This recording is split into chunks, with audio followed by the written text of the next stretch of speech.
ही unit में आप लोगों ने ये फॉर्मूला जरूर पढ़ा होगा, कूलाम का व्युत्क्रम वर्ग का नियम या फिर कूलाम का रेसिप्रोकल नियम। ठीक है, तो यहाँ पर मैं आपको बताने की कोशिश करूँगा कि एप्सिलॉन जीरो का क्या मीनिंग है। कई बार क्या होता है कि जो बेसिक फार्मूले में से ऐसे कई कांस्टेंट वैल्यूज़ होती है जिनका फिजिकल प्रॉपर्टीज़ के बारे में क्वेश्चन बनता है। अगर आप नीट, जेई या सीयूटी या एनडीए जैसे एग्जामिनेशन की प्रिपरेशन कर रहे हैं तो ऐसे बेसिक फार्मूलेस के अंदर जो क्वांटिटीज़ होती है उनके बारे में आपके पास में इंफॉर्मेशन होना बहुत ज़रूरी है। तो देखिए, ये वाला फार्मूला आप लोगों ने देखा होगा जहां पर f is equal to 1/4 epsilon 0 Q1 into Q2 divided by r square होता है। और इस फार्मूले के बेसिक के पीछे कुछ इस प्रकार का डायग्राम आप लोगों ने देखा होगा। लेकिन इस वीडियो में बेसिक हमारा कंसर्न ये है कि एप्सिलॉन जीरो को समझने की कोशिश करते हैं।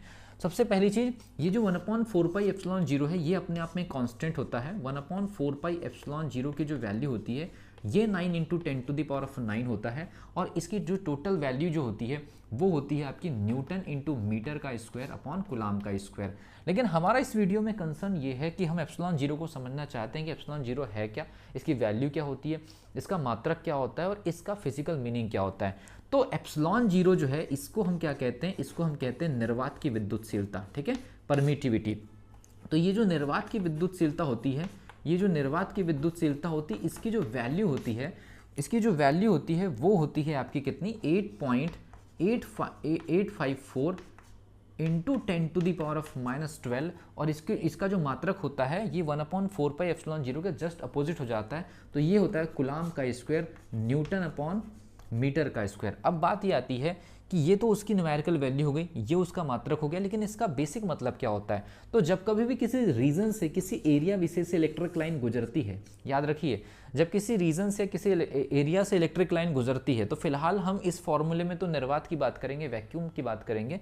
वैक्यूम से जब इलेक्ट्रिक लाइन गुजरती है तो इलेक्ट्रिक लाइन जिस जिस पोर्शन से गुजरती है वहाँ का जो मीडियम है कुछ लेवल पर इलेक्ट्रीफाइड हो जाता है।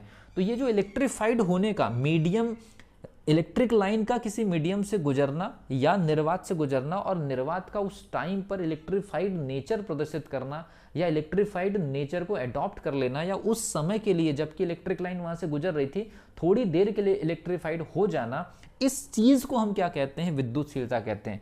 याद रखिए ये जो विद्युतशीलता जो है ये मीडियम का नेचर है, इलेक्ट्रिक लाइन का नेचर नहीं है, आवेश का नेचर नहीं है, ये उस मीडियम का है जहां से इलेक्ट्रिक लाइन गुजर रही है। और याद रखिए इलेक्ट्रिक लाइन के गुजरते तक ये वाला जो प्रॉपर्टी है या जो गुण है ये वहां पर रहेगा। जैसे इलेक्ट्रिक लाइन उस एरिया से निकल चुकी होगी वो मीडियम अब इलेक्ट्रीफाइड नेचर शो नहीं करेगा। इसीलिए ये जो विद्युतशीलता का जो गुण है ये मीडियम का एक टेम्पररी गुण है, परमानेंट गुण नहीं है। तो ये खास बात मैं आपको बताने की कोशिश कर रहा था इस वीडियो में कि अगर